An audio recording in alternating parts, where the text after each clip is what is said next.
1 in 5 men in Northwest Ireland carries the same ancient bloodline. Not folklore, a Y-chromosome signature, traced by a 2006 Trinity College Dublin study back to one man, Niall of the Nine Hostages, a 5th century Irish king.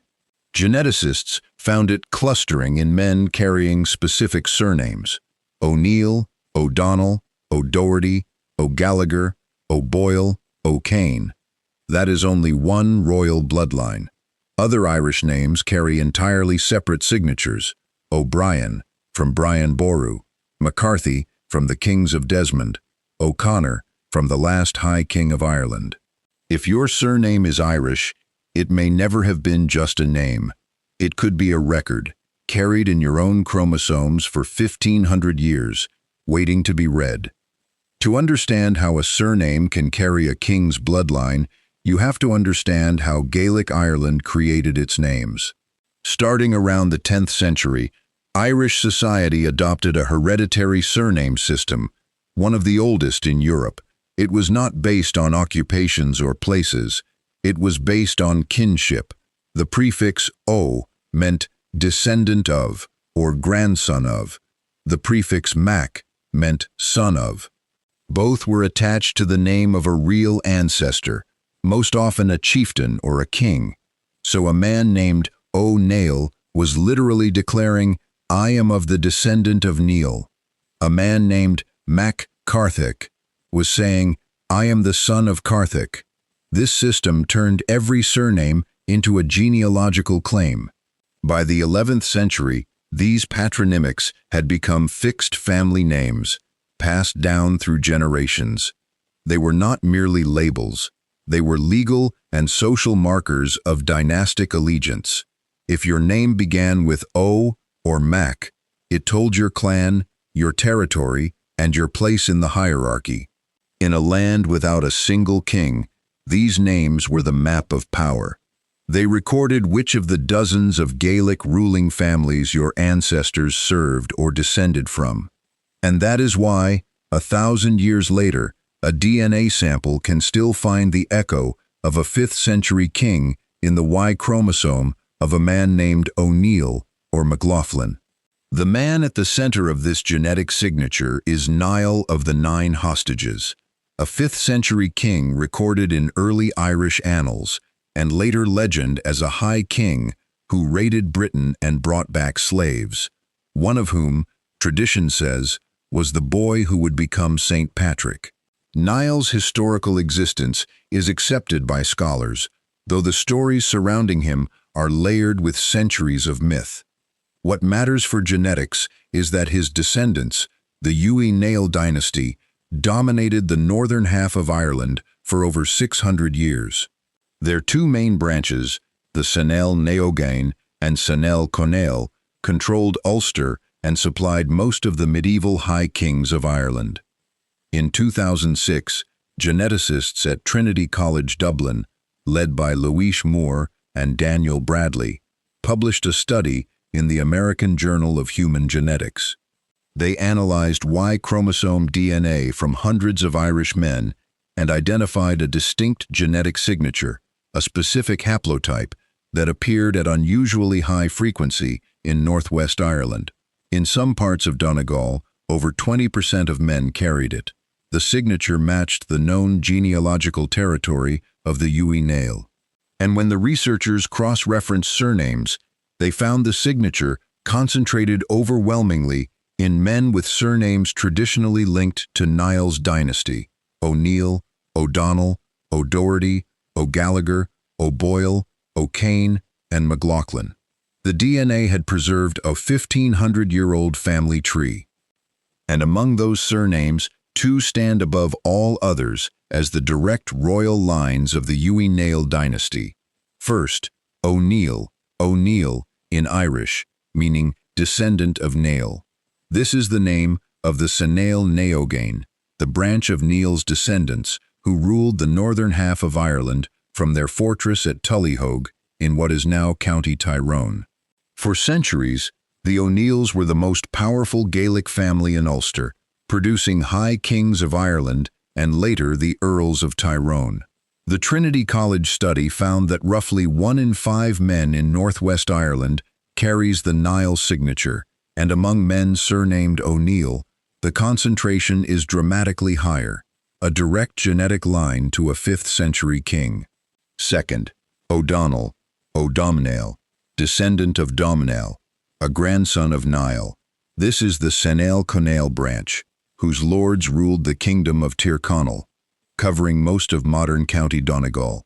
Their stronghold was the castle of Donegal town, and for centuries they were the bitter rivals and occasional allies of the O'Neills. The O'Donnell chieftains, like Red Hugh O'Donnell, led the last great Gaelic resistance against Elizabethan England. Their men also carry the Niall Y-DNA signature in high proportions. 2 names, 2 branches of one dynasty, preserved in blood and in surname across the world. The same is true for other septs of the Surname Conaill. The O'Dohertys, O'Doherty in Irish, held the Inishowen Peninsula in modern County Donegal, a territory that juts into the Atlantic. Their chiefs were lords of the region, and their men carry the Niall Y-DNA signature at frequencies among the highest in the study. Then the O'Gallaghers, O'Galshober, served as hereditary marshals to the O'Donnell kings of Tyrconnell, a military office passed down within one family line, and the O'Boyles, O'Boyhill, were their hereditary stewards, managing the household and lands of the same dynasty. All 3 surnames cluster in the same Northwest Irish genetic group identified by the Trinity College team.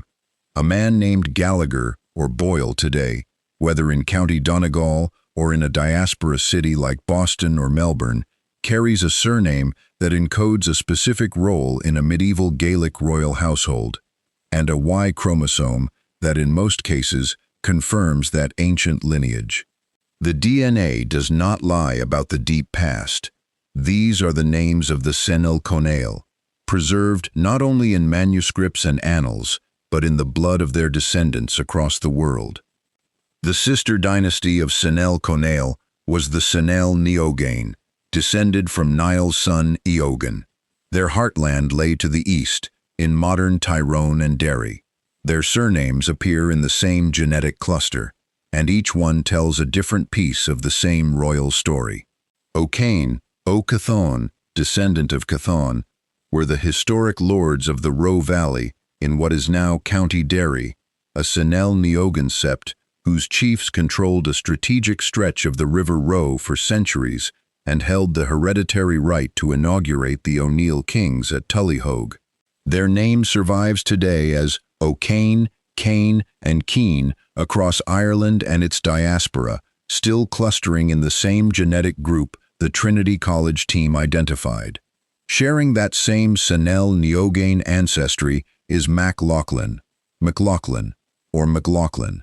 Unlike the other septs in this royal cluster, the MacLachlans did not stay confined to Ulster.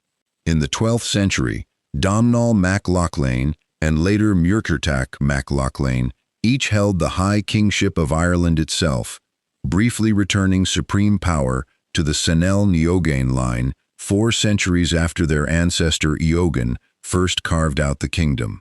Their dynasty faded after the Norman invasion, but the surname endured, carried today by tens of thousands, descended from a family that once ruled the whole island. Together, O'Neill, O'Donnell, O'Doherty, O'Gallagher, O'Boyle, O'Kane, and McLaughlin represent the full genetic and genealogical footprint of the Y-Nail dynasty in modern Ireland. 7 surnames, 1 shared king, and a Y-chromosome signature that has outlived every kingdom his descendants ever built.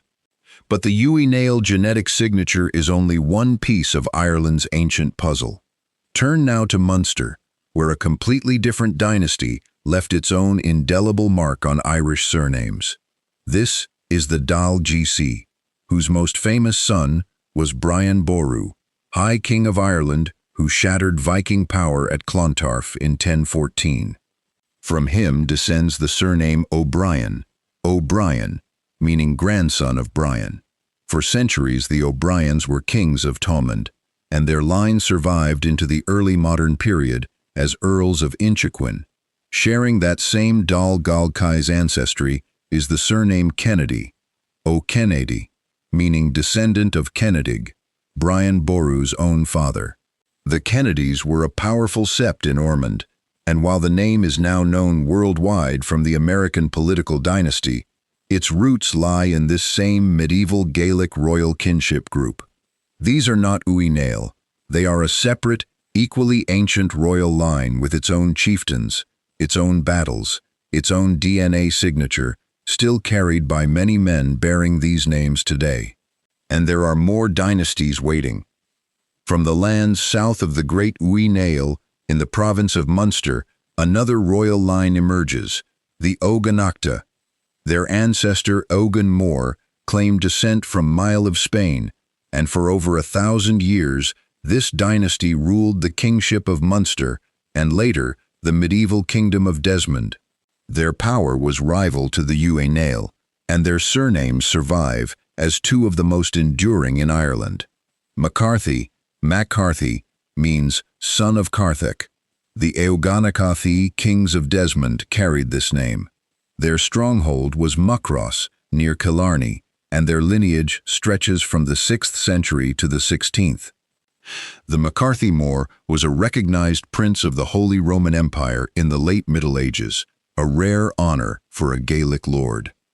O'Sullivan, likely means descendant of Sullivan, a 9th century chieftain. They were hereditary lords of the Beara Peninsula and part of the Munster interior, loyal vassals to the MacCarthy kings. Their numbers grew vast.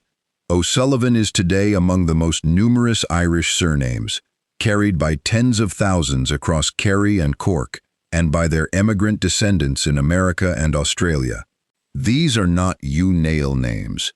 They carry a different Y-chromosome signature, not the Niall of the 9 hostages marker, but one that still links modern holders of MacCarthy and O'Sullivan directly to the Eoghanachta warlords who fought Brian Boru and the Vikings, and who lost their sovereign lands only under the Tudor conquest.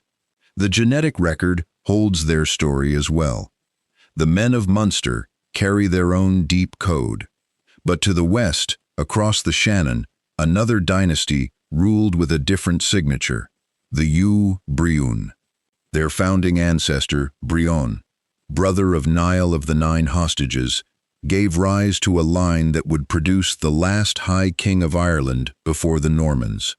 That king was Ruaidhrí ó Conchobar, O'Connor. His surname means descendant of Conchobar, a name borne by generations of Connacht kings. The O'Connor signature is distinct from the Uí Néill marker, yet equally ancient, concentrated in the western counties of Roscommon, Mayo, and Galway. Branching from the same Uí Briún stock came 2 other great septs, O'Rourke and O'Reilly. The O'Rourke, ruled the kingdom of Briefny from their fortress at Dromahair in modern County Leitrim. Their chieftains waged centuries of border wars, and, in the 12th century, one O'Rourke's wife was abducted by the Norman lord Dermot MacMurrough, an event that helped trigger the Norman invasion of Ireland. The O'Reillys, O'Reilly, held the eastern half of Briefna, centered on Cavan town. Their lands were among the last in Ulster to submit to English authority. All 3 surnames trace their paternal lines not to Niall of the 9 hostages, but to the Uí Briún kings of the west. Their Y-chromosomes tell a parallel story, of a Gaelic kingdom that produced high kings, warring lords, and a genetic legacy still carried today by tens of thousands of men across Ireland and the diaspora.